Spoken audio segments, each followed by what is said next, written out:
తెలంగాణ ప్రజా ప్రతినిధుల సిఫార్సు లేఖలకు సీఎం చంద్రబాబు టీటీడీ ఆమోదం తెలపడంపై జడ్చర్ల ఎమ్మెల్యే అనిరుద్ రెడ్డి సంతోషం వ్యక్తం చేశారు. తెలంగాణ ప్రజలకు ఈ నిర్ణయం మేలు చేస్తుందని ఆయన అన్నారు. ఈ విషయంపై తానే మొదట ప్రస్తావించానని, ఆ వెంటనే ఏపీ సీఎం చంద్రబాబుకు తమ సీఎం రేవంత్ రెడ్డి లేఖ రాశారని తెలిపారు. దీనిపై సానుకూలంగా స్పందించిన చంద్రబాబుకు కృతజ్ఞతలు చెబుతున్న ఎమ్మెల్యే అనిరుద్ రెడ్డితో మా ప్రతినిధి దామోదర్ ఫేస్ టు ఫేస్. దర్శనాలకు సంబంధించి ఏదైతే తెలంగాణ ప్రజాప్రతినిధులకు గతంలో ఉన్న సిఫార్సు లేఖలను ఏదైతే ప్రస్తుత కూటమి ప్రభుత్వం కూడా పునరుద్ధరించింది. ఈ నేపథ్యంలో ప్రస్తుతం మనతో జడ్చర్ల ఎమ్మెల్యే అనిరుద్ రెడ్డి గారు ఉన్నారు. ఆయన అడిగి తెలుసుకుందాం. ముందుగా ఈ విషయాన్ని ఏదైతే తెలంగాణ ఎమ్మెల్యేల సిఫార్సు లేఖలకు కూడా ప్రాధాన్యత ఇవ్వాలంటూ గలమిప్పిన మొట్టమొదటి వ్యక్తి అనిరుద్ రెడ్డి అని చెప్పవచ్చు. ప్రస్తుతం ఆయన మనతో ఉన్నారు. సార్ చెప్పండి, ఎలా ఫీల్ అవుతున్నారు ఇప్పుడు? ఈరోజు చంద్రబాబు నాయుడు గారికి ధన్యవాదాలు, కృతజ్ఞతలు తెలుపుతున్నాను. మా తెలంగాణ ఎమ్మెల్యేలకు సిఫారసు లెటర్ కూడా యాక్సెప్ట్ చేస్తామని చెప్పి కూడా మొన్ననే లెటర్ మా సీఎం గారికి పంపించడం జరిగింది. అందుకే మా సీఎం రేవంత్ రెడ్డి గారికి, అదేవిధంగా చంద్రబాబు నాయుడు గారికి కృతజ్ఞతలు తెలుపుతున్నాను.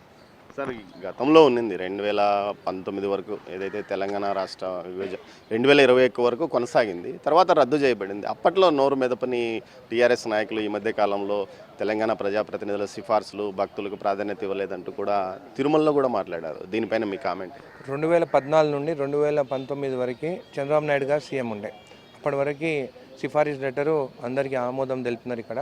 దాని తర్వాత కూడా జగన్ వైఎస్ఆర్సీపీ గవర్నమెంట్ వచ్చిన తర్వాత కోవిడ్ టైం నుండి మళ్ళీ సిఫారసులు ఆపేస్తున్నారు. కానీ అప్పుడు ఉన్న కేసీఆర్, జగన్మోహన్ రెడ్డి గారు ఇద్దరు స్నేహితులు, వాళ్ళు వస్తేనేమో రాజభోగాలు ఇక్కడికి వస్తే రోజా కూడా బిర్యానీ పెట్టింది. కానీ మా టికెట్ల ఆమోదం బంద్ చేస్తే మాత్రము ఆ రోజు కేసీఆర్ కానీ, అప్పుడున్న మినిస్టర్ హరీష్ రావు కానీ, కేటీఆర్ కానీ ఒక్కడు కూడా నోరు మెరపలేదు. వాళ్ళు వస్తే మాత్రం రాజభోగాలు జరిగినాయి, కానీ ఎమ్మెల్యేలకు మాత్రం జరగలేదు, ప్రజలకు కూడా జరగలేదు. కానీ ఈరోజు కావాలని రాజకీయాలు చేస్తున్నారు. మీ సీఎం ఇక్కడ తెలంగాణ భక్తుల కోసం ఒక కళ్యాణ మండపము, అదేవిధంగా ఒక వసతి గృహం నిర్మించాలి, దీనికి కూడా ప్రతిపాదనలు పంపామంటారు. దీని విషయం మీద ఏమన్నా నడుస్తుందా ముందుకు?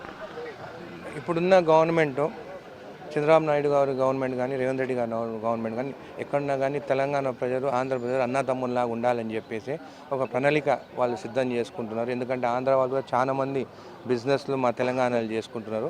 ఖచ్చితంగా ఇక్కడ నిర్మాణాల కోసం కానీ అయినా కానీ మా తెలంగాణలో కూడా కొన్ని జాగ్రత్త, నా ప్రాంతం చూస్తే కూడా జడ్చర్లలో కూడా టీటీడీకి సంబంధించిన భూమి ఉన్నది. అక్కడ కొంతమంది ఆక్రమించుకుంటే కూడా ఆపినాం మేము.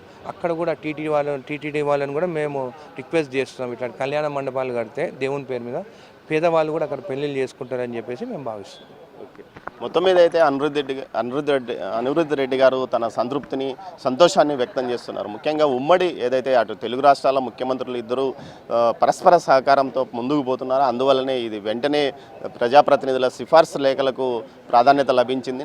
దీంతో పాటు ఏదైతే తెలంగాణ భక్తులకు సంబంధించి గతంలో తెలంగాణ ముఖ్యమంత్రి ప్రతిపాదించిన తెలంగాణ యొక్క వసతి గృహము, కళ్యాణ మండపాల కోసం కూడా ముందుగా చొరవ తీసుకోవాలి. అదేవిధంగా తెలంగాణ ప్రాంతంలో అనేక ఖాళీ స్థలాలు టీటీడీకి సంబంధించి ఉన్నాయి. ఆ ప్రాంతంలో ఏదో ఒక నిర్మాణాన్ని చేపట్టి ప్రజలకు, భక్తులకు అనుకూలంగా ముందుకు తీసుకురావాలని కోరుతున్నారు. మొత్తం మీద అయితే అనిరుద్ రెడ్డి కృషి ఫలించిందని చెప్పవచ్చు. మొట్టమొదటిసారిగా ఏదైతే తెలంగాణ భక్తులకు, తెలంగాణ ప్రజాప్రతినిధుల యొక్క సిఫార్సు లేఖల విషయం మీద ఆయన ప్రస్తావించారో ఆ తర్వాత వేగంగా అటు ఉమ్మడి రాష్ట్రాల ముఖ్యమంత్రులు ఇద్దరు ఈ విషయం మీద ఏదైతే ఉత్తరాలు రాసుకున్నారో ఆ తర్వాత ఏదైతే టీటీడీ ధర్మకర్తల మండలి చైర్మన్గా ఉన్న బీఆర్ నాయుడు కూడా ఇందుకు పాజిటివ్గా స్పందించడంతో పాటు సీఎం చంద్రబాబు నాయుడు దగ్గర ఈ విషయాన్ని ప్రత్యేకంగా ప్రస్తావించాడు. ఈ నేపథ్యంలో 30వ తేదీ ఒక లేఖను ఏదైతే చంద్రబాబు నాయుడు అటు తెలంగాణ ముఖ్యమంత్రికి పంపారు. ఈ నేపథ్యంలో మొత్తం మీద అయితే ప్రస్తుతం తెలంగాణ ప్రజాప్రతినిధుల యొక్క కోరిక ఇటు తిరుమల భక్తులకు సంబంధించి, తెలంగాణ భక్తులకు సంబంధించి తిరుమలలో సిఫార్సు లేఖలకు ప్రాధాన్యత లభించే విధంగా చర్యలు తీసుకున్నారు.